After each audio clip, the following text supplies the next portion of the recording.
Secret de femme pour lâcher prise. Cette émission est particulièrement spéciale pour nous, pour mon invité, pour moi, mais pour toutes les femmes également qui éprouvent en ce moment même le besoin de lâcher prise dans un aspect essentiel de leur vie. Elle est spéciale pour moi car je reçois une femme d'exception dont j'ai la bénédiction de partager sa vie depuis plus de 20 ans. Plus de 20 ans d'amitié qui aujourd'hui sont marqués par une succession de moments de vie extrêmement difficiles pour la mère et la femme qu'elle est. La voir aujourd'hui se battre tant bien que mal pour relever la tête et s'en sortir me confirme encore une fois à quel point la femme, cette femme en particulier, est puissante malgré ses faiblesses. J'ose espérer que les mots que nous partageons dans cette autre émission Secret de femme résonneront en vous comme ils résonnent en moi, avec un profond sentiment d'espoir, de réel lâcher-prise et de sérénité face au meilleur avenir pour le prochain chapitre de sa vie. Bonne détente en compagnie d'Arlénie Tavares d'Arosa. Même j'irais même plus qu'essentiel aujourd'hui, parce que plus on avance dans son âge aussi, dans son temps, plus la sagesse nous guette. Et moi je pense que si la sagesse me guette comme ça veut vraiment dire ce que ça veut dire, donc le travail sur soi, l'introspection. Et on met pas la base, s'il te plaît. L'introspection, il faut que je donne la main aux autres pour pouvoir les emmener, parce que c'est une étape de la vie, mine de rien. Donc tout ce qui va être contrôle, tout ce qui va être colère et mélange d'émotions, comme j'ai expliqué tout à l'heure, il va falloir, avec le temps et le recul, le mettre un peu de côté et avancer autrement, en fait. Parce que quoi qu'il arrive, on aura beau dire ce qu'on veut, malheureusement, on ne pourra pas toujours avoir le contrôle sur tout. Et en plus, c'est encore évidemment, le résultat est important, mais moi, j'ai plutôt le voyage, c'est plutôt le processus, les actions qu'on met en place pour atteindre cet objectif-là, en fait, mais qui est un ça plus reste important. une curiosité, mais c'est aussi quelque chose de bon à partager, en fait, pour se dire, dans la vie, il faut avancer, il faut savoir avancer. Amen to that! Amen to that!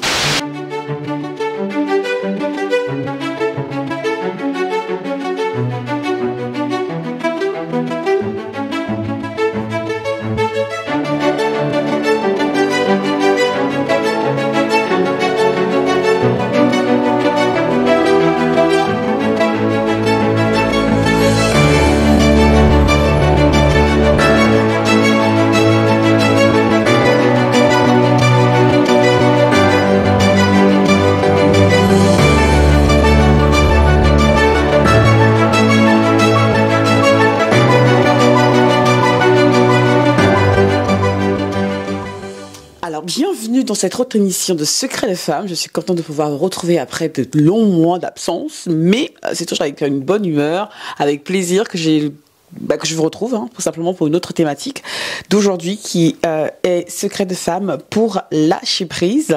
Comme vous connaissez un peu le principe de l'émission, ça sera en 2 parties et je suis heureuse d'être accompagnée aujourd'hui d'Arlénie Tavares d'Arosa, qui est donc secrétaire médicale, mais qui a plusieurs autres casquettes. Elle se fera un plaisir de se présenter très brièvement avant de pouvoir se prêter au jeu des questions et des réponses de Secret de Femmes.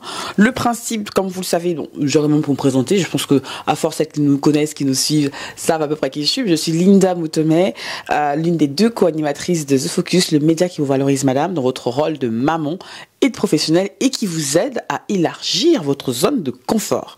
Cela étant dit, c'est parti pour présenter notre chère invitée. Comment vas-tu ? Je vais très bien, merci, et toi ? Merci, écoute, merci d'avoir accepté l'invitation pour cette émission.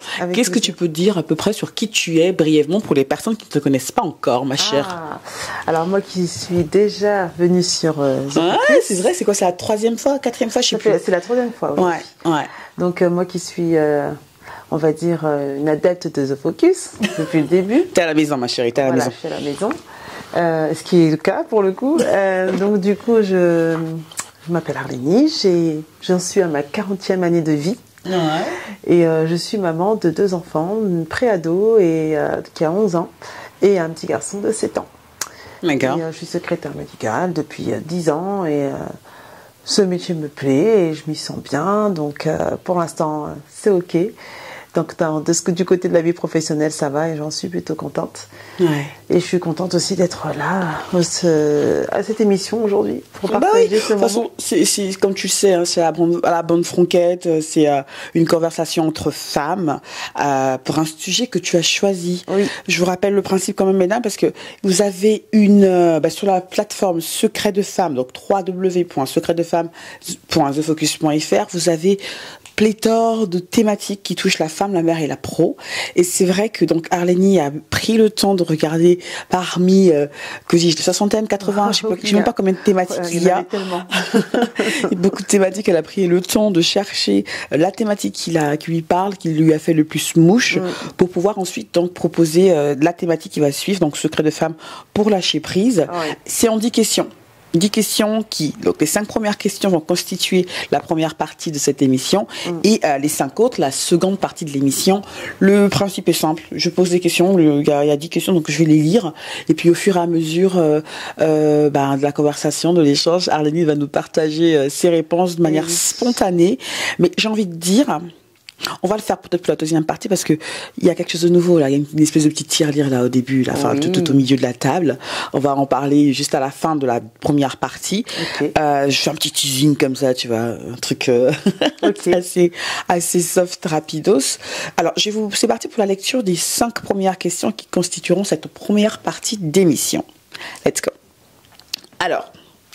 Je vais lire les 5 questions et après je reviens sur la première et tu vas me donner tes réponses. D'accord, pas de problème. Alors la première question, donc vous pouvez vous rendre sur la plateforme pour que vous puissiez y avoir accès aussi également. De toute façon, le lien sera mis.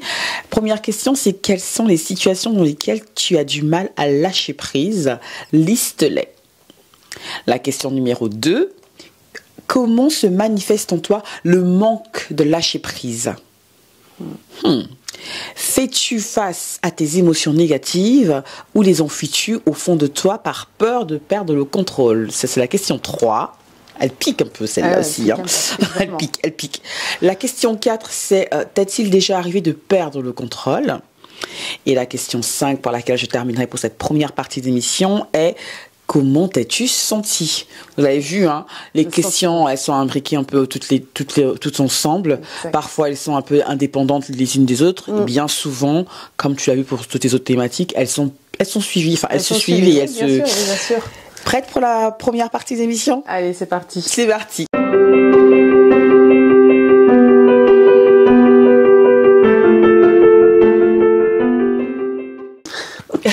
Alors, ma chère Arlénie, la première question.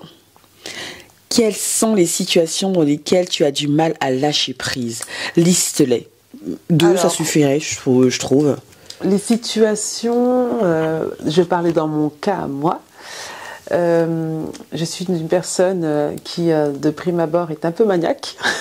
Donc, ce côté-là, je l'ai depuis un petit peu longtemps.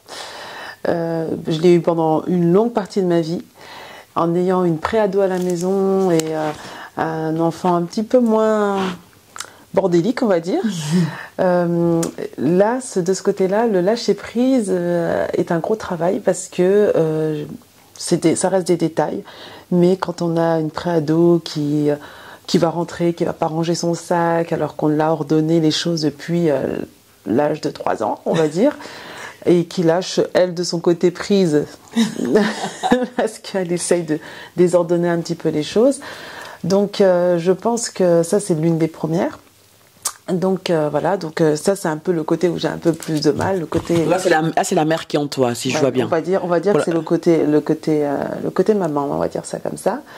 Si on part dans le côté professionnel, puisque c'est un peu aussi la base de The Focus, en tout cas de ce que représente la femme dans The Focus, si on parle un peu de ça, le côté professionnel, c'est tant que je n'ai pas fini mes tâches administratives en tant que secrétaire médicale, je ne peux pas quitter mon cher bureau parce que j'aime bien que les choses soient ordonnées. Encore une fois, ça reste dans l'ordre et ça, c'est un côté où je pourrais en somme le faire, mais de prime abord, je pense que c'est quelque chose de réglé dans ma tête. Et puis... lorsque je veux, même si je sais que parfois, je ne veux pas dire que rien n'est impossible parce que je pense pas. Si on veut atteindre son objectif, il faut y aller. Je pense que aussi j'ai un côté lâcher prise difficile du côté de je pense qu'être têtu, on va dire ça comme ça. Je pense que il y a un côté comme ça où lorsque je veux que quelque chose se fasse, j'estime que cette chose-là doit être faite et bien comme il faut. Et parfois, ça peut me mêler au sentiment de la colère, donc cette émotion-là surréagit et fait en sorte que le lâcher-prise est un peu difficile dans ces conditions-là. Donc ça fait pas totalement 5, mais... Ah non, pas besoin de 5. Hein, mais bon, on se rapproche. On se disait 2, il y en a 3, donc moi je prends. C'est déjà pas mal. Ok. Alors, et du coup, pour la deuxième question, comment se manifeste en toi le manque de lâcher prise? Admettons, parmi l'un des 3 exemples que tu as pris, ton ado qui ne range pas comme il le faut ses affaires, comment ça se manifeste? Ça reste encore une fois des détails, hein. Mais moi, en tous les cas, chez moi, ça va se manifester par le manque de patience, déjà, parce que de redire, etc., c'est un peu long à se répéter, c'est un peu rébarbatif et puis en somme c'est un peu le rôle de l'éducation parce que faut passer par là. Hein. Et je pense que le manque de patience c'est ce qui va faire en somme ça va coordonner avec la deuxième question parce que le lâcher prise c'est un énorme travail à faire sur soi et tout ce mélange d'émotions fait que il faut à un moment donné savoir se concentrer sur soi-même de façon à laisser les choses partir. Et je pense que ça va rentrer dans l'une des méthodes à laquelle je pense pouvoir répéter et redire, mais je pense que ça rentre en lien avec la deuxième question du coup. Donc pour ma part en tous les cas.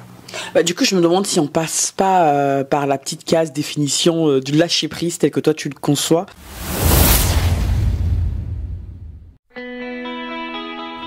Prendre part au masterclass Secret de Femmes, c'est être au contact de femmes positives et réellement bienveillantes. C'est intégrer une communauté, la The Focus Family. Mais c'est également construire et élargir votre réseau de femmes d'exception. Vous passerez un après-midi à la hauteur de la femme d'exception que vous êtes, avec un programme autour d'une thématique bien précise de secrets de femmes qui vous invite à vous enrichir de témoignages de femmes en comité restreint. Vous partagerez également des astuces prêtes à l'emploi. Vous essayez à la prise de parole en public et à la parfaire davantage. Vous faire participer au tournage de l'émission Focus Sur, regardée par plusieurs milliers de personnes sur la web TV The Focus. C'est également vous offrir un shooting photo solo et groupé, de quoi repartir avec des photos de vous prises par un professionnel passionné.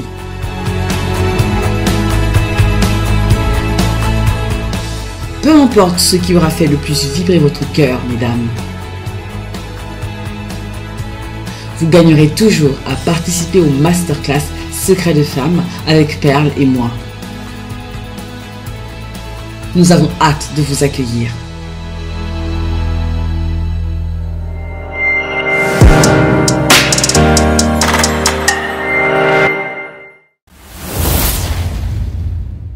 Si tu veux que j'y aille, parce que là je réfléchis à haute voix comme ça, pour moi, alors le lâcher prise, il y a une notion évidemment de perte de contrôle, mais de ne pas en souffrir, tu sais. Oui. Moi aussi je suis maniaque du contrôle, moi pour le coup, j'adore contrôler les choses.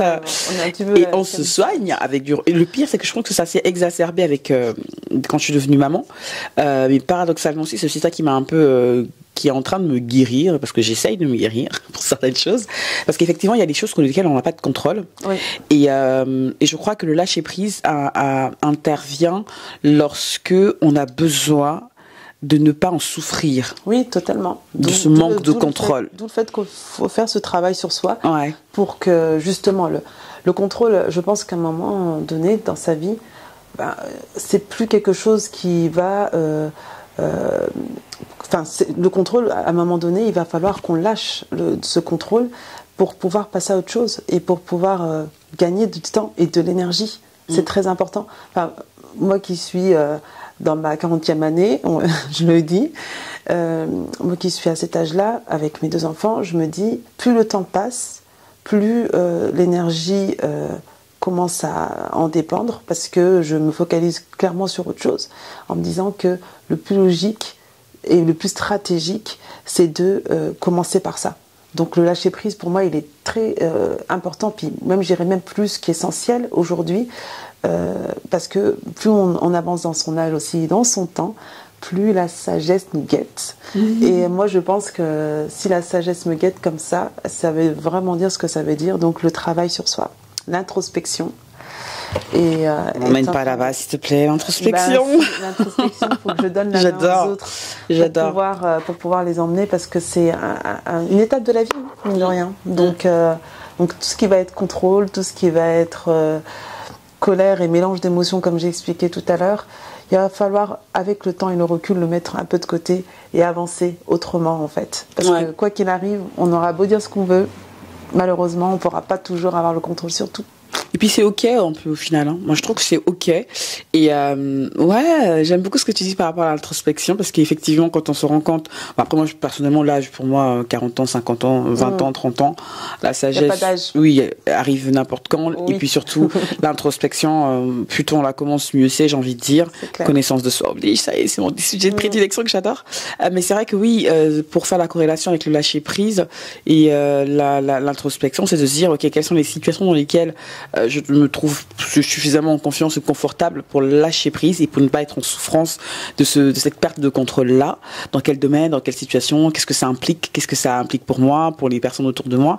Et j'aime beaucoup parler de son intérieur, de ses émotions, de qu'est-ce que je ressens le fait de pouvoir lâcher prise, qu'est-ce que je ressens dans le fait de ne pas pouvoir lâcher prise, comment ça se manifeste, est-ce que je crie, est-ce que je tape une crise d'angoisse, est-ce que toutes ces questions-là vont me permettre moi de pouvoir exprimer certaines émotions, quand je dis exprimer, pour moi c'est les lâcher après, c'est les sortir, c'est les évacuer. C'est une manière de faire les choses, donc effectivement, donc il y a des méthodes pour ça.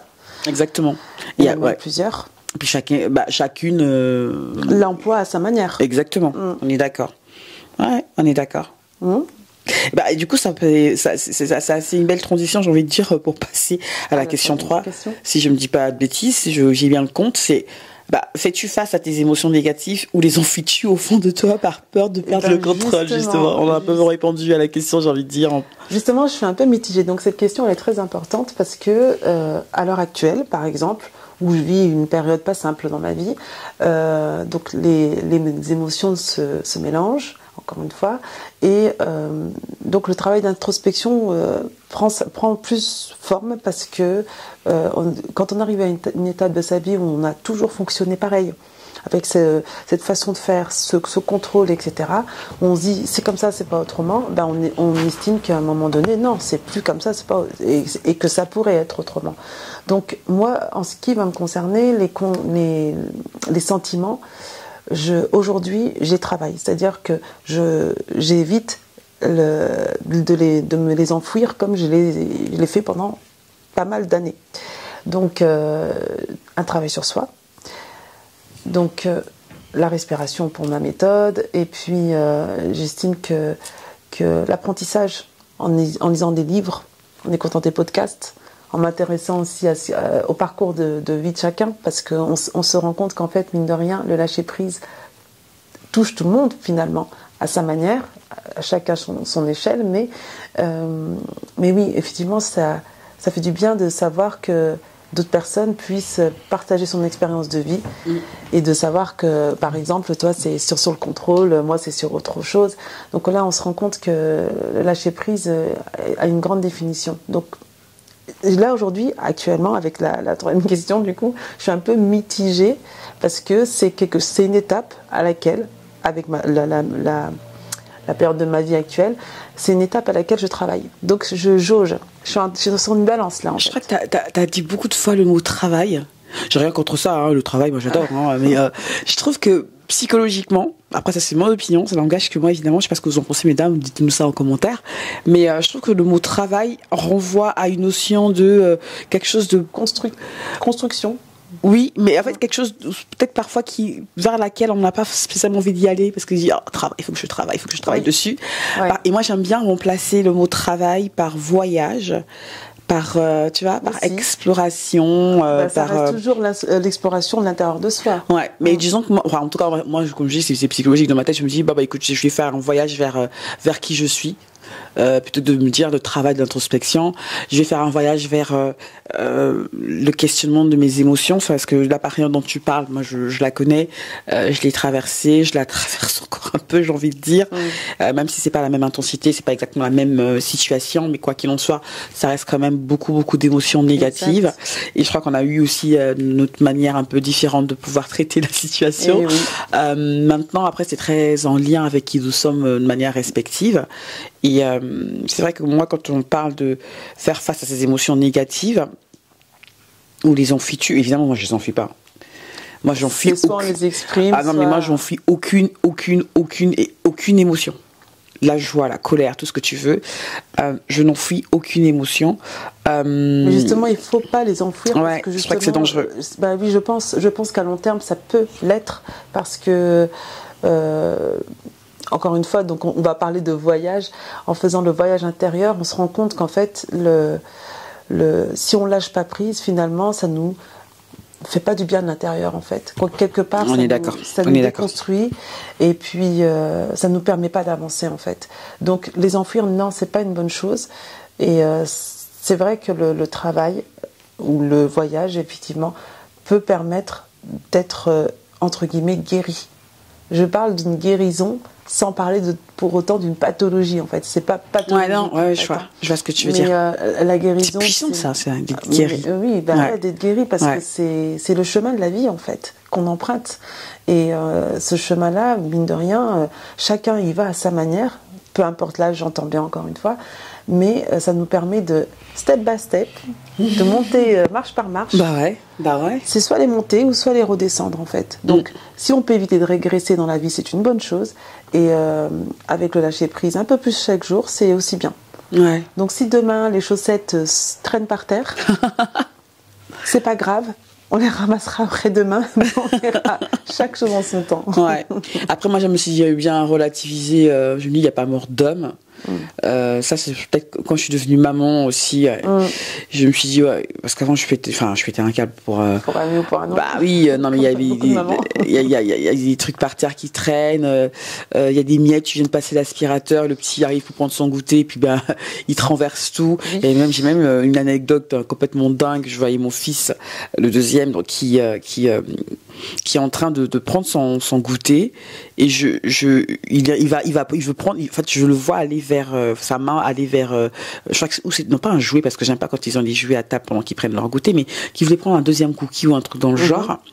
Et donc il avait un verre de jus, et je me suis dit, il va le voir, il le voit, enfin il va faire attention à ne pas le renverser. Et ben non, bizarrement, tu vois, tu vois le truc qui est en train de se renverser, là tu te dis, mais on pense tout ça. Et là, et comme t'es fatigué, et tu te dis, tu te vois te lever, tu te vois nettoyer, anticiper, mais au fait le corps ne bouge pas, tu vois, t'es toujours sur place, et là t'entends, tu te dis, mais c'est pas possible, tu vois, t'as envie d'exploser, tu exploses parce que sur le coup t'en peux plus, quoi. Enfin, c'est la goutte de trop. Bah oui, t'es au énième ménage, énième nettoyage de table de la journée, et il est que 16h, quoi, tu vois. Oui, j'ai envie de dire, bon, ça c'est le quotidien de pratiquement de toutes les mamans, malheureusement.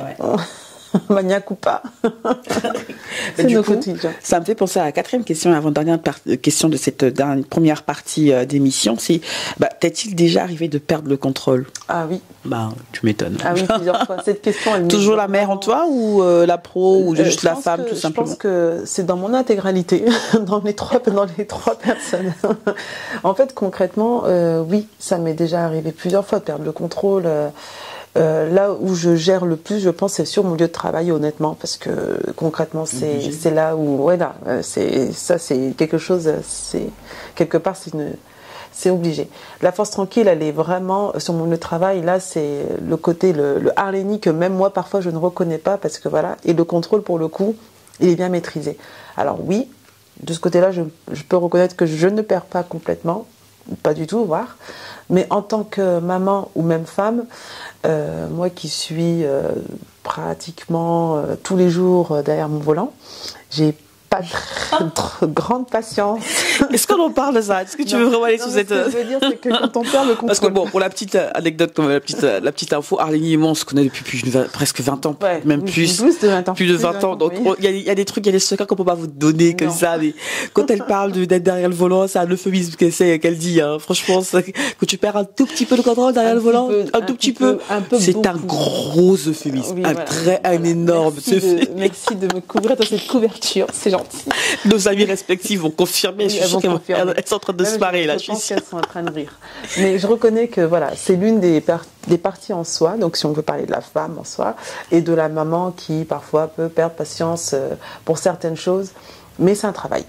C'est un travail et honnêtement, j'insiste moi sur le mot travail aussi parce que ça reste quelque chose où tous les jours je vais prendre mon petit carnet en me disant bon, il y a des choses à modifier quand même. Je fais un petit travail en me disant bon, demain si je pouvais éviter de perdre contrôle sur ce genre de choses parce que c'est un détail, c'est pas grave et on tourne la page jusqu'à temps que le livre soit fermé et voilà. Ou d'en reprendre un autre, du coup de commencer un autre. Si on peut éviter d'en prendre un autre, c'est mieux. Mais du coup la question 5 et la dernière de cette première partie, c'est comment tu t'es sentie quand tu as perdu le contrôle? Très bonne question. Donc ça fait partie d'une de mes méthodes que je pratique depuis peu. Donc une thérapeute m'a conseillé un jour la perte de contrôle peut se manifester assez rapidement chez moi, je le reconnais, mais j'ai une prise de cette perte de contrôle en essayant d'aller marcher, par exemple, la respiration. Je ne vais pas employer la zénitude parce que c'est faux, je ne peux pas la pratiquer complètement, mais je peux essayer de la pratiquer. Mais la marche fait du bien. Ouais. L'écriture aussi, avec les mots pas très sympas, et puis après les arracher, et puis les mettre à la poubelle ou en faire ce qu'on veut. Ça, c'est des méthodes. Et puis aussi évacuer, prendre son temps, le souffle, et d'aller parler avec la personne en question qui nous a un peu contrariés, pour aussi essayer ça c'est encore l'introspection qui fait que on souffle, on respire un coup, puis après hop on y va et c'est parti. On dit ce qu'on pense, mais dans le calme, en respectant la personne, en essayant de ne pas trop s'énerver, donc de garder le contrôle encore une fois. Donc oui, ça m'arrive de perdre le contrôle, mais aussi de le regagner parfois, de me dire non, je peux le faire. Et j'apprends seulement, mais étape par étape. Ouais, c'est très beau. Je pense qu'on travaille toutes dessus. Là, pour le coup, je reprends le mot travail. Moi aussi, pareil, ces derniers mois, c'était des mois assez rudes. Je ne sais pas ce que l'avenir me réserve, mais j'espère juste que le plus gros, le plus dur est passé, parce que c'était très compliqué dans ma vie privée. Et c'est vrai que j'ai perdu le contrôle au moins 3-4 fois. Et à chaque fois, je sais pas si ça fait pareil pour toi, mais la première fois que tu perds le contrôle, tu t'es un peu surprise. Mais la deuxième fois, tu montes d'intensité à chaque fois, chaque perte de contrôle. Et à un moment, tu te dis stop, ça suffit. J'ai juste une anecdote, une petite histoire à vous raconter comme ça, comme on est entre secrets, secret de femme, on est entre femmes. On va se tirer un peu des petits secrets intimes. Je ne rentrerai pas dans le détail de la perte de contrôle, mais c'est vrai que là, je me suis rendu compte que, en tout cas, dans ce que j'ai vécu, voilà, vous voyez, je vais l'annoncer là quand même en exclusivité, en Mondiovision. Je suis enceinte de mon 4e, d'accord, de mon 4e bébé. Et c'est vrai que j'étais enceinte encore de 3 mois et demi, voire 4. Et étant la 4e grossesse, le ventre était déjà il était déjà assez visible. Pour ceux qui me connaissent, j'ai un ventre plat de manière assez pour toutes les grossesses. Et du coup, dès que je suis enceinte, il se voit assez rapidement. Et j'avais eu un choc émotionnel justement du fait de la perte du contrôle, qui a fait que mon bébé a disparu. C'était très, je sais pas si ça t'est déjà arrivé, mais mesdames dans le domaine médical, je sais pas si ça vous est déjà, je sais pas s'il y a un nom particulier, mais moi ça m'a choqué parce que du coup je suis très liée à mes émotions, tout ce que je ressens, la joie, tout ce que tu veux. Et là, le choc émotionnel était tellement fort que mon bébé c'est comme recroquevillé, enfin il avait disparu, le ventre était redevenu tout plat, comme si j'étais pas enceinte en fait, et je me suis dit bon ça va passer, je laisse passer le temps, j'ai pas mal, je vais manger, ça va ressortir, il va revenir, et ben non, et ça s'est passé à partir de 10h30, 11h, et jusqu'à 18h le ventre était plat, c'est-à-dire que je reportais des vêtements, des chaussures, des pantalons aussi serrés comme si j'étais pas enceinte quoi. Grossesse, quoi. Et du coup j'appelle une amie commune, une amie qui comme une sœur, et qui me dit écoute, n'attends pas Linda d'avoir des douleurs, va à l'hôpital, va aux urgences, vaut mieux y aller pour rien plutôt que d'attendre qu'il y ait un problème qui se déclenche. Et c'est avec ce que j'ai ressenti à ce moment-là, c'est une grosse culpabilité. Donc ça c'est la mère, je pense. Une énorme culpabilité de me dire purée, quelque part tu as cherché la situation. Quelque part, tu es allé chercher t'es un peu allé à la confrontation et tu n'étais pas prête justement à accueillir cette émotion-là. Tu n'étais pas prête à gérer la réaction de l'autre en face. Et le fait que cette personne-là réagisse aussi, toi, à quelque part, pas à tes provocations, mais à cette conversation qui n'était pas prévue.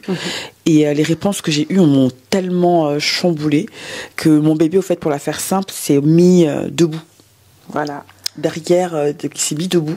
Quelque part, un peu comme mon retrait. Absorbé Ah non, mais c'était affreux. La perte de contrôle, elle a été absorbée. Ouais, t'as l'impression que le bébé, au fait, a ressenti cette forte émotion négative, ce choc que j'avais pas su exprimer parce qu'après, j'ai continué ma journée comme si de rien n'était, avec les 3 autres enfants qui te sollicitent parce qu'ils ont faim, parce qu'ils ont ceci, parce qu'ils sont cela. Et du coup, j'avais un peu dit, voilà, je vais enfuir tout ça, ça va passer.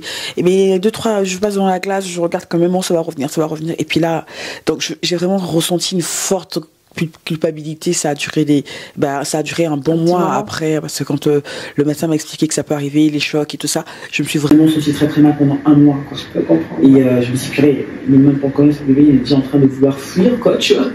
Mais tu vois, c'est là où tu te dis, si ton ventre a repris forme aujourd'hui, c'est quelque part.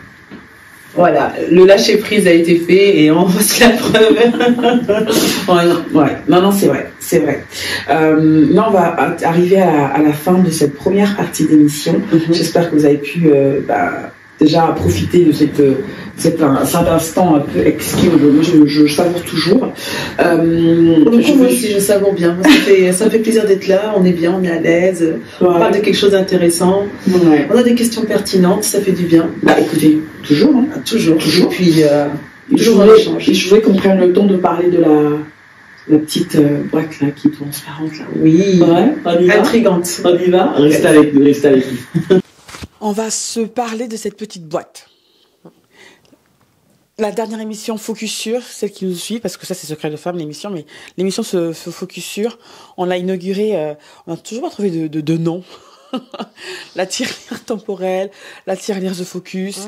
Le principe de cette boîte, mesdames, c'est un endroit où on va garder vos promesses, où on va garder vos secrets, où on va garder les promesses que vous faites à vous-même et que vous souhaitez bien partager avec nous les confier sans nous les dire là tout de suite devant la caméra, ni hors caméra, je vous le confirme. On ne sait pas ce que contient cette boîte. Donc Arlénie s'est prêtée au jeu. Oui, où ton petit mot? Je l'ai caché. Elle l'a caché. Arlénie s'est prêtée au petit mot. T'as bien mis ton nom juste pour qu'on puisse bien s'assurer que c'est le tien. Et elle va poser ça à l'intérieur à voter. Elle va voter. Oui, et en espérant que ce soit pas trop plié. Parfait. Perfetto. Alors, ça va se remplir au fil des échanges, au fil des rencontres avec les femmes que nous allons rencontrer. Peut-être que vous serez la prochaine personne qui mettra peut-être son petit message. La promesse que Arlénie s'est faite à elle-même aujourd'hui, pour tout vous dire, on est le 3 décembre. Arlénie s'est faite une promesse à elle. Peut-être dans un an, un peu moins, on verra, parce qu'on organise plein d'événements chez The Focus, donc on trouvera bien une occasion. Bien ouais, parce qu'on aimerait bien que ça se remplisse, parce que pour pouvoir l'ouvrir, il faut la casser. Ah oui, bah oui. Tu vois, il faut avec un marteau la totale, tu vois. Il faut, donc la remplir. Donc avant de la casser, on aimerait bien quand même la remplir, tu vois. Bah donc oui, ça serait plus logique. Exactement. L'idée, c'est de se dire. Voilà, je me suis fait une promesse à moi aujourd'hui et le jour J, je partagerai cette promesse-là avec vous ou pas. Et de se dire, est-ce que pendant... Moi, pour le coup, j'ai envie de la partager. Ouais, Ouais, j'ai hâte. Tu sais pourquoi on a fait cette avec Perle, pourquoi on a pensé à ça? J'aimerais savoir pourquoi d'ailleurs. En fait, l'idée, c'est de se dire, comme nous, on accompagne justement les femmes à se poser les bonnes questions, guillemets, secrets de femmes, évidemment, pour qu'elles puissent trouver leur propre vérité en fonction d'un sujet, d'une thématique qui leur parle, d'un problème peut-être qu'elles rencontrent. L'idée, c'est de se faire un peu comme une espèce de promesse à soi, un engagement qu'on prend pour soi-même, un contrat avec soi-même. J'espère bien qu'on le lira, ce petit papier, d'ici un an. Non, et que cet engagement sera tenu. Ben, j'espère pour toi aussi. Bah oui, j'espère. Après, l'idée n'est pas non plus de se faire foutre une pression négative. Ça risque pas. Non, c'est pas l'idée non plus. Mais comme le lâcher prise est d'actualité. Let's go. Voilà, exactement. Donc voilà, c'est pour vous, c'est pour vraiment accompagner les femmes à se dire, je commence je trouve que c'est une très bonne idée. Puis ce côté intemporel et tout. T'as vu ça? T'as vu ça? Non, j'adore. Merci. Donc voilà, c'est pourquoi on a tenu à faire, absolument, participer les femmes à travers les émissions, donc justement Focus sur les masterclass que nous faisons aussi, et puis l'émission Secret de femmes. On a même proposé aux femmes qui le souhaitent de l'envoyer par la poste. Je t'assure, on est tellement tarés. Elles nous font confiance, donc elles envoient par la poste. Tout est bon à prendre. C'est ça. Et puis, on ne lit pas et on met dedans directement. Oui, c'est un engagement, entre guillemets, de leur part, si toutefois d'ici un an, elles y tiennent ou pas. Moi, je trouve que c'est plutôt une bonne idée. Et en plus, c'est encore évidemment, le résultat est important, mais moi, c'est plutôt le voyage, c'est plutôt le processus, les actions qu'on met en place pour atteindre cet objectif-là, au fait, qui est un plus important pour moi. C'est une curiosité, mais c'est aussi quelque chose de bon à partager, en fait, pour se dire, dans la vie, il faut avancer, il faut savoir avancer. Amen to that. Amen to that. Sur ces belles paroles, franchement, je te remercie, ma belle, pour cette première partie d'émission. Comment tu te sens là? Ah, trop bien. Prête pour la seconde partie? Allez. Il y a 5 autres questions là. On y va? On y va. Restez avec nous. Allez, c'est parti pour la deuxième partie de l'émission Secret de femmes, dont je vous rappelle donc la thématique, Secret de femmes pour lâcher prise. Je suis avec Arlénie Darosa Tavares. On y va pour la deuxième partie. Allez, c'est parti.